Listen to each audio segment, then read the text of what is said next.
क्या हालचाल है प्रिय विद्यार्थियों। मैं कोशिश कर रहा हूं कि आपसे लगातार 10 दिन में 15 दिन में मुखातिब हुआ करूं। समय का अभाव होने के कारण बीच बीच में मैं आपसे नहीं मिल पाता हूं, लेकिन आज फिर मैं आपके सामने हूं। इस बीच मैंने देखा है कि मार्च का माह चल रहा है और आप लोगों में भी धीरे धीरे परिवर्तन आ रहे हैं। जैसे कहा जाए फाल्गुन का माह है और धीरे धीरे अब जो है चैत्र की तरफ चल रहा है, नवरात्रि का शुभ अवसर चल रहा है, वो आप में भी आमूलचूल परिवर्तन होना चाहिए। किसी भी सफलता के लिए भक्ति का होना उतना ही जरूरी है जितना आपके अंदर कर्मठता की शक्ति का होना है। आप तभी सफल होंगे महाराज जीवन में जब आप तय कर लेंगे। तय क्या किया है आपने कि जब कोई भर्ती आएगी तभी पढ़ना है, जब कोई फॉर्म निकलेगा तभी पढ़ना है। आपको फॉर्म, स्ट्रेटजी, पढ़ाई, इन सब मुद्दों के लिए मैं आज स्पेशल आपसे मिल रहा हूं। आपको एक प्लान करना है। प्लान में ये चीज तय रखनी है कि भैया हमको पूरे साल भर में 7 परीक्षाएं देनी है। कितनी परीक्षाएं देनी है? 7 परीक्षा देनी है। 7 परीक्षा को भी मैंने मॉडिफाई किया है। उसमें मैंने प्लान किया है कि आपको एक टारगेट रखना कि एसएससी की 2 परीक्षाएं जरूर देनी है। जो 10+2 बच्चा पास किए बैठा है उसको एसएससी एमटीएस देना है, सीएचएसएल देना है। प्लस आपको पेट की साल भर में 2 परीक्षाएं सरकार आयोजित कराएगी, वो भी आपको देना है। पेट की 2 परीक्षाएं में आपको टारगेट क्या रखना है? 75। पेट फर्स्ट में आपका 75+ स्कोर होना चाहिए और पेट सेकंड में आपका 80+ स्कोर होना चाहिए।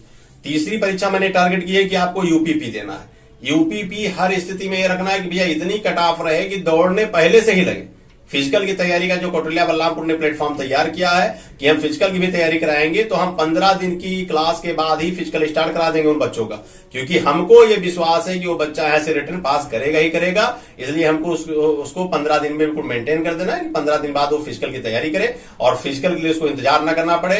रिटर्न और फिजिकल उसका दोनों पास कराया जाएगा। बस आपकी कर्मठता होनी चाहिए। नियम क्या बांधना है कि भैया कम से कम महाराज वो है ना रामचरितमानस की पंक्तियां, बजरंगबली के लिए कहा गया भैया कौन सो काज कठिन जग माही जो नहीं होए तात तुम पाई। आपके लिए भी हुई पंक्तियां हैं। आप अपने आत्मबल को नहीं जगा पा रहे हैं, आप अपने जुझारूपन को नहीं जगा पा रहे हैं, आपके अंदर जो चेतना है, आप अपने माँ बाप की जो आंखें देखकर उनकी आस को नहीं जगा पा रहे हैं, उस आस को जगाने का समय है। और ये जो छुटमुटिया चैनल चल रहे हैं कि भैया यूट्यूब पर 2 मिनट पढ़ लोगे, उससे आपको हटना पड़ेगा। मैं बार बार कह रहा हूं, मैं कौटिल्या यूट्यूब प्लेटफॉर्म पे ही बोल रहा हूं, लेकिन तब भी ये बोल रहा हूं कि आपको ऑफलाइन मोड से ऑनलाइन जाना है। ऑनलाइन का समय मैंने दे रखा है कि 20-25 मिनट जो भी चैनल अच्छा लगता है उतना सुनिए और केवल ऑफलाइन मोड पर पढ़ाई करिए। ऑफलाइन मोड पर आप पढ़ाई करेंगे, आप विश्वास मानिए, आपको चौकीदार से लेकर आईएएस बनने तक का कोई नहीं रोक सकता। आपको एक बार बस तय कर लेना है कि हम कर सकते हैं और हम सब कुछ कर सकते हैं। उस सब कुछ में भी कुछ शेष रह जाएगा। वो कुछ पूरा करने के लिए ताउम्र पड़ी हुई है।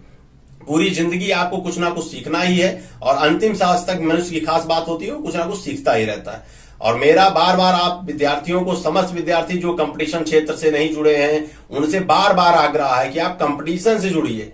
गांव कहावत को बिल्कुल साकार करिए कि करो नौकरी सरकारी, रोज खाओ तरकारी। कंपटीशन बिल्कुल क्लियर है, फंडा बिल्कुल क्लियर होना चाहिए कि भैया हमको हर स्थिति में अपने माँ बाप का, अपने माँ बाप की आंखों के सपनों का, अपने घर वालों के सपनों का, अपने क्षेत्र के सपनों को पूरा करना है। वो तभी पूरा होगा महाराज जब आप सपना देखेंगे। कई लोग तो स्वप्न ही नहीं देख रहे हैं। कई लोग, मैंने ही लाइब्रेरी खुलवाई, आदत डाल ली भैया हमको 12 घंटे लाइब्रेरी पढ़ना है। अरे महाराज लाइब्रेरी पढ़ना है 12 घंटे, लेकिन उसका कंफर्म भी तो होना चाहिए उसका रिजल्ट क्या आ रहा है। उसका मैं विरोध नहीं कर रहा है, लाइब्रेरी की भी क्षमता है कि बच्चा 4 घंटा पढ़ सकता है।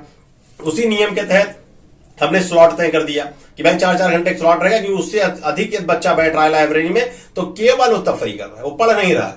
वो एटमॉस्फेयर को केवल डिस्टर्ब कर रहा है और उसके अंदर कोई जुझारूपन नहीं है कि वो सरकारी नौकरी लेगा। इसलिए आज से नियम लागू होगा कि कौटिल्या बलरामपुर में जो लाइब्रेरी में पढ़ेंगे उनको भी रिजल्ट देना पड़ेगा।